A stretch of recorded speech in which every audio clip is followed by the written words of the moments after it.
Hello দর্শক বন্ধুরা, আমি রিজভি চলে আসছি রিজভি মোল্লা 2.0 ইউটিউব চ্যানেলের পক্ষ থেকে আপনাদেরকে সবাইকে স্বাগতম। আজকে আমি আপনাদেরকে দেখাবো বাংলাদেশের সর্বপ্রাচীন ঘড়ি, যেটা হচ্ছে আলী আমজাদের ঘড়ি নামে পরিচিত। চলেন দেরি না করে ভিডিওটি শুরু করা যাক। দর্শক বন্ধুরা, আপনারা যারা ঢাকা থেকে আসবেন তারা রেল স্টেশন নেমে বাম দিকে তাকালে এরকম একটি গেট দেখতে পাবেন। এই গেটের কাছে চলে আসবেন। এই জায়গাটার নাম হচ্ছে ফুলের মুখ নামে সবাই চিনে। এটা হচ্ছে কিন ব্রিজের গেট। তো চলেন আমরা যাই।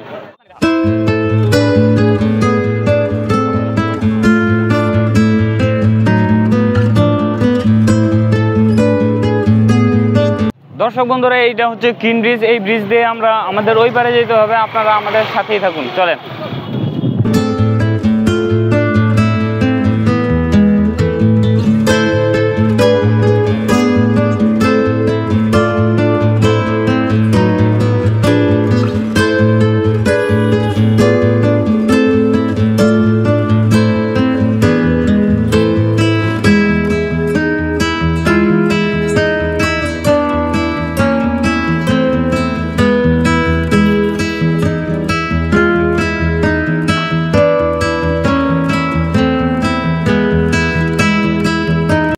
দর্শক বন্ধুরা, আমরা চলে আসছি সেই বাংলাদেশের সর্বপ্রাচীন ঘড়ি, যেটা আলী আমজাদের ঘড়ি নামে পরিচিত। আপনারা দেখতে পাচ্ছেন এই ঘড়িটায়। এই ঘড়িকে কেন্দ্র করে লোকমুখে একটি প্রবাদ চালু ছিল, যেটা হচ্ছে যে চাঁদনি ঘাটের সিঁড়ি, আলী আমজাদের ঘড়ি, জিতু মিয়ার বাড়ি, ভঙ্কুবাবুর দাড়ি। তো বন্ধুরা, আপনারা দেখতে পাচ্ছেন এই ঘড়িটা আসলে স্থাপিত হয় 19 শতাব্দীর 1874 সালে। আজ থেকে প্রায় 151 বছর পূর্বে এই ঘড়িটি স্থাপিত হয়। এটা স্থাপন করেন সিলেটের পৃথিম পাশা জমিদার বংশের সৈয়দ আলী আহমদ খান। তার ছেলে আলী আমজাদের নামে এই ঘড়িটির নামকরণ করা হয়। এটি মূলত নির্মাণ করা হয় কংক্রিট, টিন এবং লোহার সাহায্যে। এই ঘড়িটা দেখতে পাচ্ছেন, এই ঘড়িটার ডায়ামিটার 2.5 ফিট এবং কাঁটাগুলো হচ্ছে যে 2 ফিট।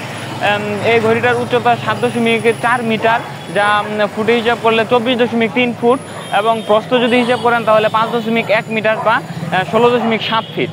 তো বন্ধুরা, এই ঘড়িটা বাংলাদেশের পুরাতন একটি ঘড়ি। এই ঘড়িটা এখনও চলমান। এই ঘড়িটা দিনের বিভিন্ন সময় সিলেটের শহরবাসীদেরকে জানান দেয় যে এই ঘড়িটার অস্তিত্ব সম্পর্কে। দর্শক বন্ধুরা, এই ঘড়িটির অবস্থান সুরমা নদীর উত্তরে এবং কিং ব্রিজের পাশেই এই ঘড়িটির অবস্থান, যা 1971 সালের মুক্তিযুদ্ধের সময় এই ঘড়িটি বিধ্বস্ত হয়, এবং যখন স্বাধীনতা পরবর্তী সময়ে এই ঘড়িটি পুনরায় নির্মিত করা হয় বা পুনরায় চালু করা হয়। এই ঘড়িটি 2011 সালে পুনরায় স্থাপিত করা হয় বা সংস্কার করা হয় এবং চালু করা হয়। এই ঘড়িটি শুধু পর্যটন কেন্দ্র নয়, একটি সাংস্কৃতিক কেন্দ্র। সুরমা নদী এবং কিং ব্রিজের জন্য এটার সৌন্দর্য আরও বৃদ্ধি করে দেয়। ঘড়িটির কালো আকর্ষণ ছাড়া একটি সাংস্কৃতিক কেন্দ্র, যেখানে স্থানীয় বাজার, খাবার এবং জনপদের জনজীবনের ছোঁয়া পাওয়া যায়। তবে দর্শক বন্ধুরা, আজকে আমি আপনাদের সামনে এই আলী আমজাদ খানের ঘড়ির সম্পর্কে এই এলাকা এই স্থানীয়দের কাছে কিছু প্রশ্ন জিজ্ঞাসা করবো। আপনারা আমাদের সাথে থাকুন, আশা করি আমাদের সাথেই থাকবেন। দর্শক বন্ধুরা, আমাদের সাথেই থাকুন। আমরা এই স্থানীয়দের কাছে কিছু জিজ্ঞাসা করার চেষ্টা করি। ভাই, আপনি কি এলাকার স্থানীয় কিনা? হ্যাঁ ভাই, স্থানীয়। এই ঘড়ি সম্পর্কে আমাদেরকে কিছু ইনফরমেশন দিয়ে সহায়তা করবেন কিনা? ভাই, বলতে গেলে কি যে ও গরু ওখান সম্পর্কে আমার তেমন কিছু জানা নাই। যে ওখানে জানি যে ও গরু অগুতা আমার আমলের, আমার বাপদাদার আমল এর আগের গড়ি, যেমন যুদ্ধের আগের গড়ি ভাই। ওখান যে যুদ্ধের আগের গড়ি ওইটা জানি। এটা এই পর্যন্ত ভাই আমার জানা মতে ওখান 3-4 বার সংস্করণ করা হয়েছে, 3-4 বার অনুকরণ ঠিক করে রাখা হয়েছে।